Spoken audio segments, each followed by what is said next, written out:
مکان کے بنانے میں، دکان کے بنانے میں، کاروبار کے چلانے میں، شادی اور بیاہ میں، اللہ اکبر، تم کس کا طریقہ اختیار کرتے ہو؟ تمہیں آمنہ کا لال وہاں کیوں یاد نہیں آتا؟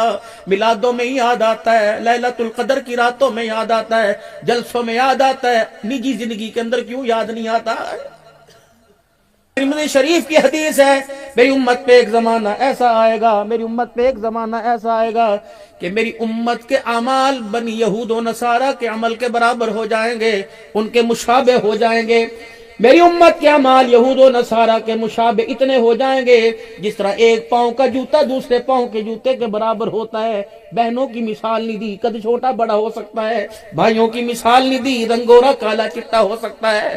فصلوں کی مثال نہیں دی، جوتے کی پاگل ہو، ان پڑھ ہو، جاہل ہو، پڑھا لکھا ہو، جوتا تو برابر ہی پاؤں میں پہنے گا۔ فرمایا یہود و نصارہ کے ساتھ ایسے ملیں گے جیسے جوتے برابر ہوتے ہیں۔ پھر ٹھنڈاؤں کا بڑا ساڑھے نبیوں کے سردار نے پھر آپ نے فرمایا اگر یہود و نصارہ میں کوئی اپنی ماں سے مکالہ کرے گا تو میری امت کے اندر بھی یہ کرتوت کیا جائے گا۔ اللہ اکبر۔ اولاد کے لیے ماں باپ اتنا نہیں روئے، اور ماں باپ کے لیے اولاد اتنا نہیں روئی جتنا اپنی امت کے لیے سارے نبیوں کا سردار رو کے چلا گیا ہے۔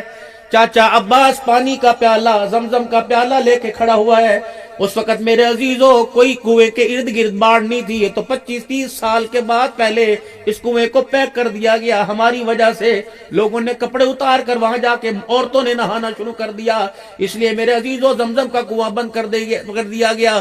پہلے زمزم کا کنواں کھلا تھا۔ رحمت عالم تشریف لائے، چاچی عباس نے پیالہ بھرا حضور کے آگے کر دیا۔ آپ نے دیکھا بلال کہاں کھڑا ہوا ہے، آپ نے دیکھا ابو ہریرہ کہاں کھڑا ہوا ہے، یہ تو منہ لگا کے پانی پی رہے ہیں۔ فرمایا چاچا مجھے تو پیالے میں دیا، پاکستان کی جب میری امت آئے گی میری امت کے غریب کو کون پیالوں میں پلائے گا؟ آپ نے یوں پیالہ پرے جھٹک دیا اور آگے بڑھے، وہاں سے پانی پیے جا امت کے غریبوں نے پیا۔ فرمایا جاؤ جاؤ جاؤ جاؤ جاؤ جاؤ لشاریاں والوں سے کہہ دینا، سید والوں سے کہہ دینا، کپڑے مکان پر اترانا نہ، تمہارا نبی وہاں کھڑا ہو کے گیا جا قیامت کے دن میری امت کا غریب کھڑا ہو کے جائے گا۔